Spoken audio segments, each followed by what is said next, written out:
you want to be when you grow up? Kind.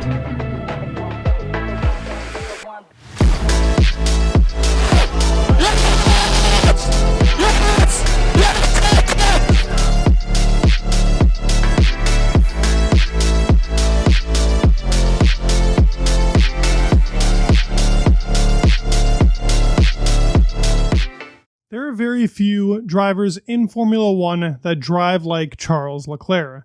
It's a very specific style and has brought him a lot of success in his early career.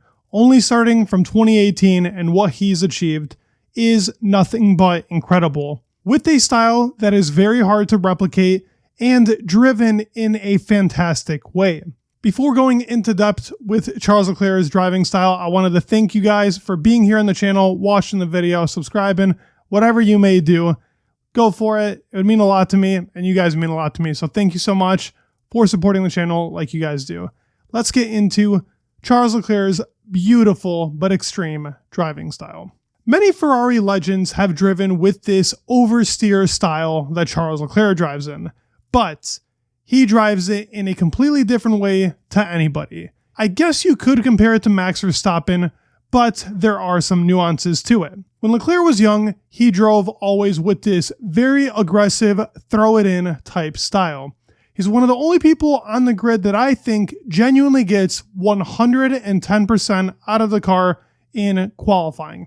Yes, I think Max gets like 109%. He gets 110. I genuinely think that Leclerc is the fastest driver on the grid for qualifying. But this type of pace doesn't just come out of nowhere. While he was young, he drove in a very specific style, this kind of oversteer style that he built up in karting. It was a little bit of early braking, but nothing too fancy, and over time he built this up. This type of driving style that Max Verstappen and Leclerc drive with is very hard to pick up on. It's actually why I think those two crash very typically. Now, with Max being at the top, it's very rare you do see him crash, but we've seen crashes from Charles Leclerc in Miami of this year, in Baku of this year, where he also grabbed a pole. It was all to do with him pushing at the limit at a very specific style that gets a lot of pace out, and something that he spoke about. In Miami, he was saying they went with a certain setup preference that he loves, that he knew was risky, but would get him a lot higher up on the grid. And if he actually finished that lap, he had potential to get a pole position. Now, that race car, especially in that race, was atrocious. So even if he did get a pole lap in Miami, it wouldn't have mattered much, but it would have helped him staying up in the grid because he ended up finishing like 8th in that race anyways, so that wasn't that good of a race. But he took that preference throughout the year, and it kind of hindered him against Carlos Sainz for a bit. If you know Carlos Sainz's driving style, it is the complete opposite to what Leclerc drives in. And as I said, it's a built-up style from Leclerc. So from karting to now, he started pretty normal in that balance, most drivers do, and he still even says that he does not have a driving style, but every driver does, and everybody drives it to a specific standard. He loves a lot of front end. He was even competing with Max Verstappen when he was young, so maybe the two picked up that preference of loving the front end of a car. George Russell kind of has that preference as well. Alex Albon, it seems like this new generation is pulling more towards that crazy oversteery style and having a very strong front end in comparison to having a strong rear end like Lewis Hamilton or Fernando Alonso or Sebastian Vettel. All those drivers liked having a more rear-ended stable car to be able to get that corner exit on a more V-type shape, while these drivers like having a more U-type shape going into those corners. Leclerc specifically loves doing that, but he throws in the car at a rapid pace, pretty much using his throttle to actually turn the car to control that oversteer. It does require an early brake so that he's able to take that perfect racing line a lot better, but keeping that stability is difficult and you have to be very wary on the throttle. There are specific tracks that seem to be of the liking for Charles Leclerc. Baku is the one that I always go back to. Yes, he called himself stupid over there, but he made a mistake that wasn't necessarily stupid. It's a pretty hard part over there in Baku in that castle section. And he's made a lot of mistakes actually in Baku since driving there, but he seems to be getting the most out of it in every single race, even taking different racing lines while in quali laps over there. It's crazy because that track has 90-degree angles, a couple of short corners, but it seems to be his style. He also loves tracks like Bahrain. It's been a track that's been very good for him. He should have won some years ago, won it in 22. In 23, he should have finished P3, but you know Ferrari and how Ferrari loves to pull Ferrari things. He's had so many pole positions in his life and very little wins, which is unfortunate. He kind of holds that kind of almost meme to himself that he has so many poles, but not wins. But that really isn't to do with his fault, even though his driving style doesn't really suit a race. And what do I mean by that? Well, him being able to extract this whole entire qualifying pace requires him to be very hard on his front tires, especially going into slow speed corners, because he chucks that car in to be able to actually continue with that minimum speed, but it puts a lot of load into the front tires, and this actually can be costly in the race on his front tires. But he adapts himself. In the race, he's a lot more smoother on how he is driving. This is kind of an ongoing trend with these driving style videos. The way somebody drives in qualifying, the way somebody drives in the race is a bit different. In the race, it's pretty much the same for everybody. You gotta be smooth, you gotta be very compact with your movements. Not as much movement needs to be made.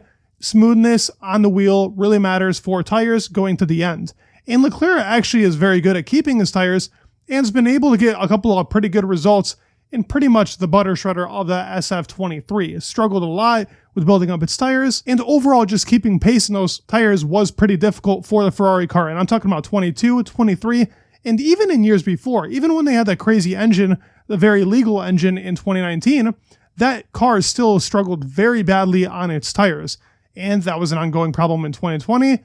And in 2021, they build up pace, but the tires and that suspension seems to not be a good combination. Hence why the Haas always is terrible in that state, because it practically picks up all those Ferrari parts. He carries probably the highest minimum apex speed because of how hard he chucks that car in, but his smooth inputs through the corner actually help him, and it helps him when he brakes earlier to be able to extend that apex speed even more, resulting in better exits. That's why I think 90-degree angles for him, specifically Singapore, Baku, as I already said, are great tracks for him. Anything really rear-oriented, like Austria as well, helps him a lot because he doesn't really rely on the rear end for the car, and he's able to feel that car when it's super loose.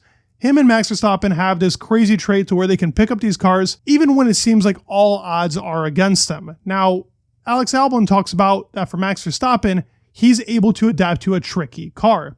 The same goes for Leclerc. It's being able to build this car with so much speed, but it is tricky in these slow speed corners, and that's why we see Carlos Sainz sometimes struggle, specifically in 2022. That was the best representation of a Charles Leclerc car. It had oversteer, but that thing was a bullet in the corners, not that fast down the straight, which was unfortunate, but then they ended up getting that trade-off in SF23, and when the upgrade in Japan was brought for Charles Leclerc to actually help him out with the car, he ended up having that pace over Carlos again. And we have seen him drive with some understeer and still perform really well. Monza being a great example, where we saw the two of them being super competitive. So he can pick up, he is adaptable, he does prefer having that kind of squared off oversteer style that Max Verstappen drives with. He drives it to an even more extreme. It's very close between the two of them, but the two of them do one thing particularly different.